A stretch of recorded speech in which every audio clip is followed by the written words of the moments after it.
All right, we don't just have our eyes on the fight for 270, but also the fight for 51. Democrats have a one-seat majority in the United States Senate, and with Joe Manchin retiring in West Virginia, the only realistic path for Democrats to retain control of the upper chamber is to defend every other seat up for grabs this cycle. This would get them to a 50-50 tie, and President Biden would need to be reelected so that Vice President Kamala Harris can cast the tie-breaking vote. So let's take a closer look at the Senate map. Why don't we? Why don't we do that? Okay, here's your 2024 Senate map. We're starting out here with the easy ones. There are 33 seats up total, and these are the solid reds and solid blues, and you can see them there. Now, West Virginia, of course, is significant because it's a flip. That's what would take it to a tie automatically. All right, now let's bring in the less easy to state states, and that's Texas, Florida, and Maryland. There is a universe in which Larry Hogan can win in Maryland. It's a difficult universe for Republicans, but it exists. Similarly, Florida and Texas could happen. Now, it would need a change. It would need a change of climate nationally. And then our last batch, these are the ones that are meh, and this is, and then we go to the pure toss-ups. And here is Nevada, Michigan, and Ohio. These are the states that look to me to be pure toss-ups. So as we go through, I want to start, Drucker, with you because you do the shoe leather reporting. You're out there. Any disagreement on the lean Democrats? That's Arizona, Pennsylvania, and Wisconsin. No. You're going to buy it? Yeah. Look, I think... You want to say something?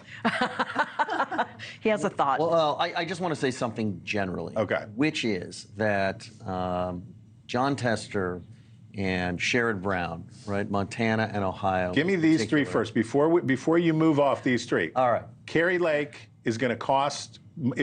Seems like Kerry Lake is on track to cost Republicans a Senate seat in Arizona, the same way she cost them a governor's mansion in Arizona, so she's batting 1,000. And Bob Casey's running ahead of Dave McCormick. Correct. He's running ahead of Joe Biden in Pennsylvania. Correct, and I think he's actually stronger than Republicans give him credit for, even though Dave McCormick is a very good candidate who is working very hard and probably would have won that seat against Fetterman last cycle. And Tammy Baldwin's an incumbent, and she's And Tammy Baldwin is always strong in an election year.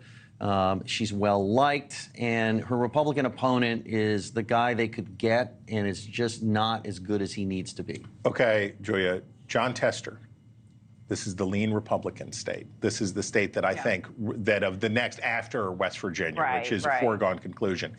I think this is the next most likely state for Republicans to flip is Montana. Is that right? I agree. It's a very, very difficult state for Democrats. It's obviously, majority Republican state. It's rural. Trump's going to win it by, he's going to win it by 20. Yes, exactly. This isn't like Pennsylvania or Wisconsin where you have, where it's much more lean Democrat. I mean, I just don't see a universe in which Jon Tester is able, it's possible, but I think Trump is just leading by such a large margin there.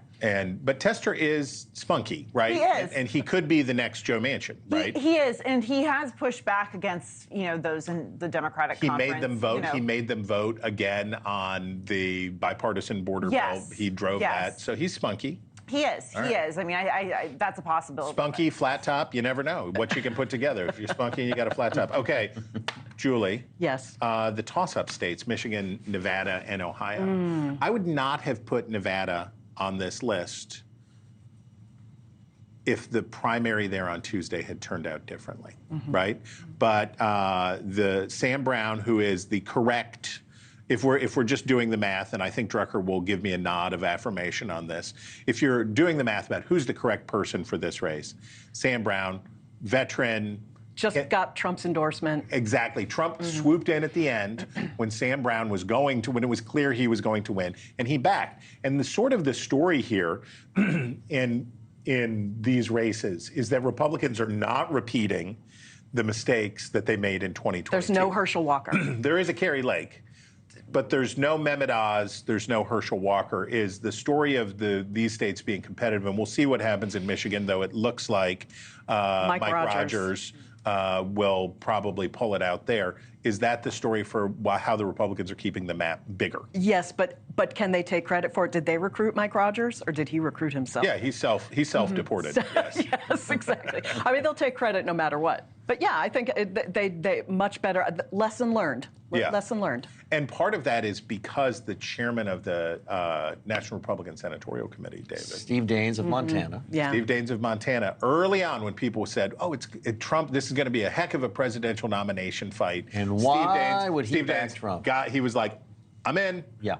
MAGA, give me the hat. Correct. And so has that worked? It has worked, and that's why he has been able to convince Trump and the people surrounding Trump to endorse the people that he believes would be best. Let's look at Mike Rogers in Michigan in particular. Mike Rogers was a CNN Global contributor, Global elite. former globalist who was very critical of Donald Trump on television. Yep. Over and over again, and then they go have a little powwow, and it's like, I like him, he's such a good guy. Thanks for watching.